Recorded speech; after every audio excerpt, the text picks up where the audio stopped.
ఇక్కడ ఒక అందమైనటువంటి భావన, ఆ స్త్రీ సుకుడు ఎంత గొప్పవాడంటే అని సుకుడు గురించి భావిస్తున్నాడు సూతుడు. ఏమని చెప్తున్నారు? సౌనకుడు కూడా అడుగుతున్నాడు. సౌనకుడు చెప్తున్నాడు, ఏమంటే నేను విన్నాను ఈయన చాలా గొప్పవాట కదా అని సౌనకుడు చెప్తూ, ఒకసారి తండ్రి దగ్గర నుంచి ఈయన వెళ్ళిపోతున్నాడు కదా, ఎవరు? శ్రీసుకుడు. అలా వెళ్ళిపోయే శ్రీసుకుడు అనగ్గనం, ఒంటి మీద వస్త్రాలు ఏం లేవు, ఆయన అంటే చిన్న గోచి మాత్రమే ఉందిటండి ఆయనకి. అలా ధరించి ఉన్నటువంటి తాను అలా బయలుదేరి వెళ్తున్నాడు. అలా వెళ్తూ ఉంటే ఋషిం ఆత్మజం సుఖ అంటూ వెళ్తున్నాడు. శ్రీసుకుడు పరంధాముని మీద మనస్సు పెట్టుకుని ఆయన అలా నడుస్తున్నట్టండి.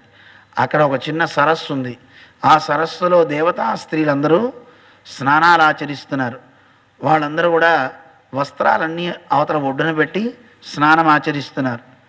అక్కడ ఆడుకుంటూ ఉన్న సందర్భంలో శ్రీసుకుల వారు అలా వెళ్ళిపోయాడు. వీళ్ళేం మాత్రం ఒళ్ళు దాచుకోలే, అలాగే నిలబడి ఉన్నారు. అయిన తర్వాత అక్కడికి ఈయన వస్తున్నాడు. ఎవరు?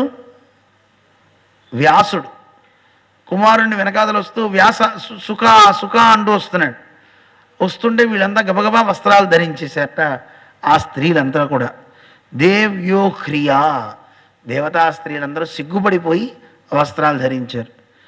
తద్వీక్ష పృచ్ఛతి మునౌ, ఆ ముని చూసి అడిగట వ్యాసుల వారు, ఏమర్రా మీరంతా ఇలా ఉండొచ్చా?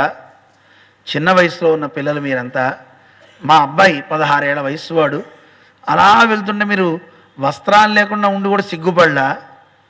నేనేమో ముసలివాడిని, ఇంత ముసలివాడిని నేను వస్తుంటే మీరు సిగ్గుపడిపోయి గబగబా బట్టలు వేసుకుంటారేమంటారా అని అడిగేటండి. వెంటనే ఆ స్త్రీలంతా సమాధానం ఏం చెప్పారో తెలుసా? అయ్యా, స్త్రీ పుంభిద, వీళ్ళు ఆడవాళ్ళు, వీళ్ళు మగవాళ్ళు అనేది నతు సుతస్య, మీ అబ్బాయికి ఆ తేడా తెలియదయా? వివిక్త దృష్టే, నీకు ఆ దృష్టి ఉంది కానీ మీ అబ్బాయికి ఆ దృష్టి లేదు. ఇప్పుడు చూడండి, మీరు స్నానం ఆచరించేటప్పుడు లేదు, ఇంట్లో పసిపిల్లవాడు ఉంటాడు, వాడికి ఏమైనా తెలుస్తుందా? వాళ్ళ ముందే వస్త్రాలు మార్చుకుని వాళ్ళకి ఏం తెలియదు పిల్లవాడికి. స్నానం ఆచరించే ఏ బల్లో నల్లు అక్కడ ఉందనుకోండి, అది మగబల్లైనా లేదు మగబొజ్జంకైనా ఉన్న చిచ్చి నువ్వు మగదాని పో అని అంటారా? దానికి తెలియదేమి, తెలుస్తుందా దానికి? అలాగే మీ అబ్బాయి 16 ఏళ్ల వయసు వాడైనా వీళ్ళు ఆడవాళ్ళు వీళ్ళు మగవాళ్ళు అనే తేడా ఆయనకి తెలియదయా? ఆయనకి అంతా బ్రహ్మాత్మకం. ఏమిటి? బ్రహ్మాత్మకం. అంతా ఈ సర్వం, ఈ సృష్టి అంతా బ్రహ్మే, భగవంతుడే, అంతా రామమయం, ఈ జగమంతా రామమయమని దర్శించారే రామదాసు గారు. అలా అంతటా కూడా ఆ పరంధాముణ్ణే చూస్తాడు మీ అబ్బాయి. మీ అబ్బాయికి మీకు ఉన్న తేడా ఏమిటో చెప్పమంటావా? నువ్వు శరీరానికి ధర్మాలు చెప్తావు, మీ అబ్బాయి ఆత్మను చూస్తాడు. లోపల మీ వాడి కళ్ళకి లోపల భాగాలు కనబడతాయి, నీ కంటికి బయట భాగాలు కనబడతాయి.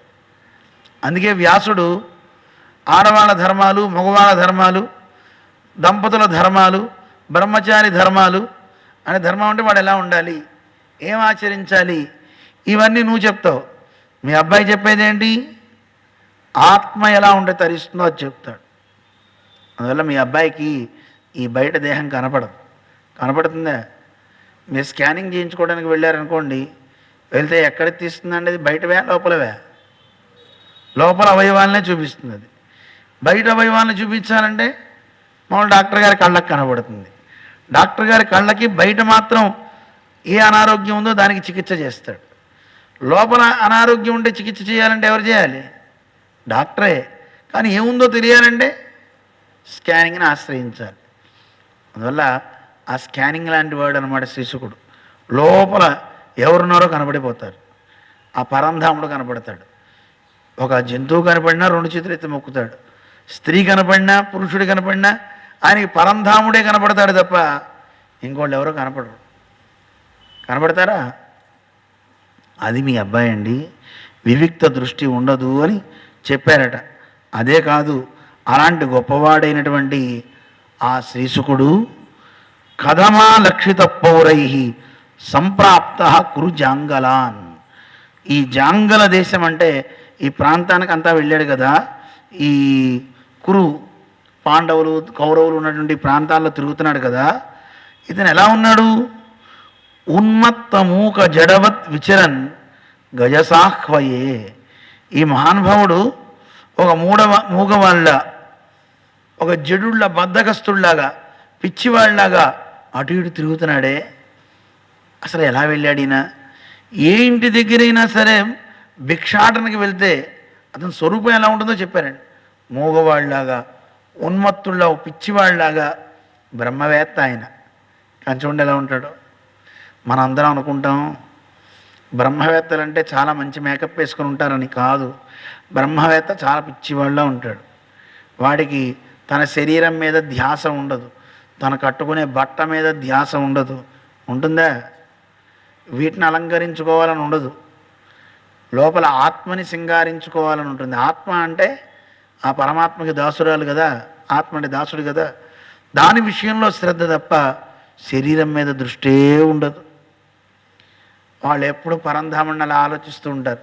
మీరు ఎదురుగుండా జాంగిరి జిలేబీలు తీసుకెళ్తుంటే అరే జాంగిరి, అయ్యో జిలేబీ, అయ్యో పళ్ళు, వాటి మీద దృష్టి ఉండదటండి వాళ్ళకి. అందుకే ఆ మహానుభావులు రోడ్డు మీద ఒక్కోసారి మా గురువుగారు చెప్తూ ఉంటారు, ఇసుక తీసుకుని అలా పోస్తూ ఉంటాడు, నవ్వుతూ ఉంటాడు. ఏమో అతను ఎవరో మనకి తెలియదు. మనం అనుకుంటాం పెద్ద పెద్ద బొట్లు పెట్టేసి నా అంత గొప్పవాళ్ళు లేడని మనం అనుకుంటాం. నిజానికి ఒక గొప్ప సాధువు అతనయ్యి ఉండొచ్చు, తెలియదు మనకి. తెలుస్తుందా? అందుకే మన ఆళ్వార్లను చూసి అందరూ అన్నట్టు ఏమిటండి పెద్ద పిచ్చి మీకు అని. అవునండి, నాకు పిచ్చి లేనిది ఎవరికండి? లోకమంతా పిచ్చోళ్ళే ఉన్నారు అన్నట్ట. లోకమంతా పిచ్చోళ్ళు ఉన్నారా లేదా? ఏమండి, ఎవరు పిచ్చివాళ్ళు? నాకు దేవుడు పిచ్చి ఉందండి, మీకేమో స్త్రీ పిచ్చి, వాళ్ళకి పురుషుల పిచ్చి, ఇంకోటికి తిండి మీద పిచ్చి, ఇంకోళ్ళకి బట్టల మీద పిచ్చి. ఏదో పిచ్చి అయితే లోకమంతా ఉంది. ఉందా లేదా అండి? పిచ్చి లేని వాళ్ళే ఎవరైనా లోకంలో ఉన్నారా? అంతా పిచ్చివాళ్లే కదా. ఇలా లోకమంతా పిచ్చితనంతోనే ఉంది. లేకపోలే ఆఖరికి దేవుడు కూడా పిచ్చివాడేనండి. ఆయనకి భక్తులంటే పిచ్చి. ఎక్కడ భక్తులుంటే అక్కడ కూర్చుంటా అంటాడు ఆయన. మద్భక్త ఎత్ర గాయంతి తత్ర తిష్టామి. భక్తులు ఎవరైనా ఉంటే ఇంక అన్నీ మర్చిపోతాడు, తను ఎవరో కూడా మర్చిపోతాడు. తాను సకల లోకాలకి ప్రభువునని కూడా మర్చిపోయి అర్జునుడి రథసారథి ఇవ్వలేదండి, పాండవులకి దూతగా వెళ్ళలేదండి. దూతగా ఎవడైనా వెళ్తాడండి చెప్పండి? దూత అంటే ఎంత సామాన్యమైన పని అండి. భక్తులంటే పిచ్చి, వాళ్ళ కోసం ఏదైనా చేస్తానంటాడు. యోగక్షేమం వహామి, మోస్తానన్నాడు. మోసే అదృష్టాన్ని దేవుడికి మనం ఇవ్వడంలా. నువ్వేంటి మోసేది, పో నేనే మోసుకుంటా అంటున్నావా లేదా? మా అందరం ఒకసారి నన్ను ఆశ్రయించండి రా, మీ యోగక్షేమాలు నేను చూస్తా అంటున్నాడు. యోగక్షేమాలు అంటే ఏమిటో తెలుసా అండి? మీకు రావాల్సినవన్నీ ఇవ్వడం, వచ్చినవి ఎవడు కొట్టేయకుండా చూడడం. ఎవరో ఒకరు దొంగలిస్తారు కదండి, ఆ వచ్చిన ద్రవ్యం పోకుండా చూడడం. ఇదండి యోగక్షేమం అంటే. అది ఆయన డ్యూటీ. అది చేస్తాను రా ముర్రో అంటున్నాడు, అయినా మనం వినం. అందుకని మన పూర్వులు పెద్దలు అలాంటి స్థితిలో ఉన్నవాళ్ళు ఎలా ఉంటారంటే జడవతు, మూకవతు, ఒక పిచ్చివాళ్ళలాగా, బద్ధకస్తుల్లాగా, మౌనంగా ఆ పరమాత్మను అలా మానసికంగా ధ్యానం చేస్తూ వాడుతో ఒక భక్తుడిని చూపుకోడు, తను చేసేది తను చేసుకుంటాడు. ఉన్మత్తవతు మూకవతు బదిరవతు, చివిటి వాళ్ళలాగా ఎవరిని పట్టించుకోడు. ఇలాంటి స్థితిలో ఉంటారే, అలాంటి ఆ శ్రీశుకుడు ఈ జాంగల దేశాలు తిరుగుతూ భిక్షాటనకు వెళ్ళినప్పుడు ఏ ఇంటి దగ్గర ఒక ఆవు గోదోహన మాత్రమే ఉంటాటండి ఆయన.